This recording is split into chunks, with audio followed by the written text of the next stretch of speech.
রাজ্যে নির্বিঘ্নে সম্পন্ন হলো দ্বিতীয় দফা লোকসভা ভোট। 3 কেন্দ্রে বিক্ষিপ্ত কিছু ঘটনা ঘটেছে। ভোটের দিন তৃণমূল বনাম তৃণমূল।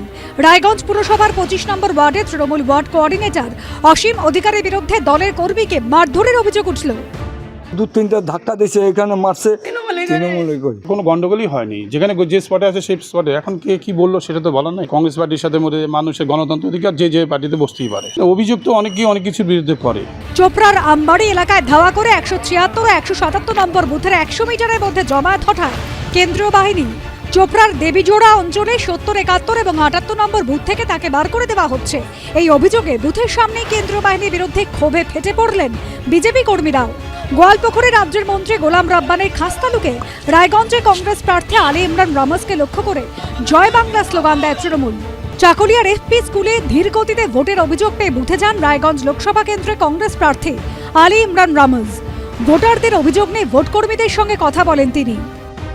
যেটা আমি লড়াই করেছিলাম যাতে মানুষ তার গণতান্ত্রিক অধিকার পায়, সেই অধিকারটা আগডিমটি খুন্তির মানুষ পেয়েছে। তারা নিজের ভোট নিজে দিতে পারছে, এটাই হচ্ছে আমার প্রথম জয়।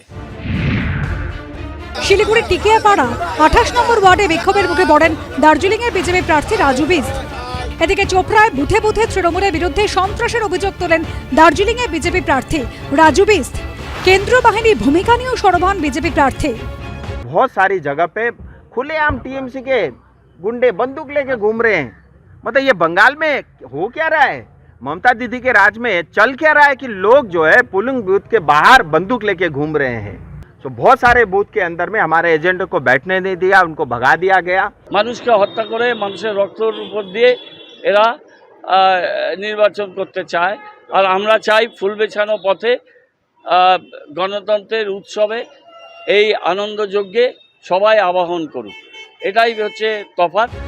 দার্জিলিং লোকসভা কেন্দ্রের নকশাল বাড়ির তোতারাম জোত প্রাথমিক বিদ্যালয়ের বুথে ইভিএম এর ত্রুটির কারণে 1 ঘন্টা দেরিতে শুরু হয় ভোট। ফাঁসিদেবা বিধানসভার নিকারগছে 163 নম্বর বুথে 1.5 ঘন্টারও বেশি সময় পর শুরু হয় ভোট। দার্জিলিং লোকসভার অন্তর্গত চোপড়া বিধানসভার দাসপাড়া উচ্চ প্রাথমিক বিদ্যালয়ে 105 নম্বর বুথে পর্যাপ্ত আলোর অভাবে মোবাইল ফোনের টর্চ জ্বালিয়ে ভোট দিতে হয়। প্রিসাইডিং অফিসারের দাবি আলো ছিল না, বলার পর একটি টিউব লাইট লাগানো হয়। পুরসভার 22 নম্বর ওয়ার্ডে ভোট দিতে আসা বিজেপি কর্মী রাখি শীলকে চড় মারেন তৃণমূলের ওয়ার্ড সভাপতি শ্রী রুবিতা মহন্ত সরকার।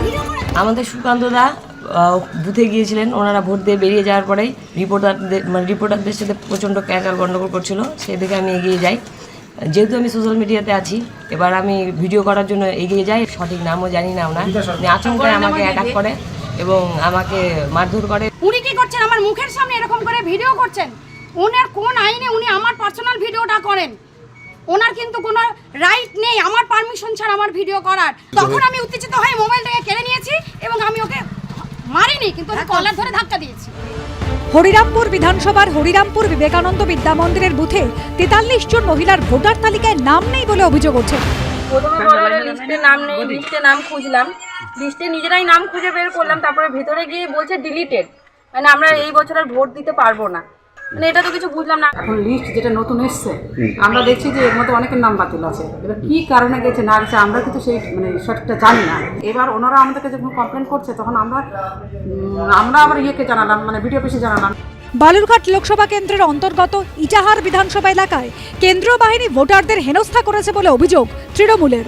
শাসক দলের অভিযোগের প্রেক্ষিতে অ্যাকশন টেকেন রিপোর্ট চেয়েছে নির্বাচন কমিশন। পাল্টা গোয়ালপুকুরে তৃণমূলের বিরুদ্ধে ঘুষ দিয়ে ভোটারদের প্রভাবিত করার অভিযোগ জমা পড়েছে কমিশনে। এই অভিযোগও খতিয়ে দেখছে নির্বাচন কমিশন। এক স্যান্ডেল পোস্টে বালুরঘাটের বাতুন পঞ্চায়েত এলাকার 202 নম্বর বুথে বিএসএফ এর বিরুদ্ধে ভোটারদের ভয় দেখানোর অভিযোগের সরব তৃণমূল। এই অভিযোগ উড়িয়ে দিয়েছে বিএসএফ। এবিপি আনন্দ।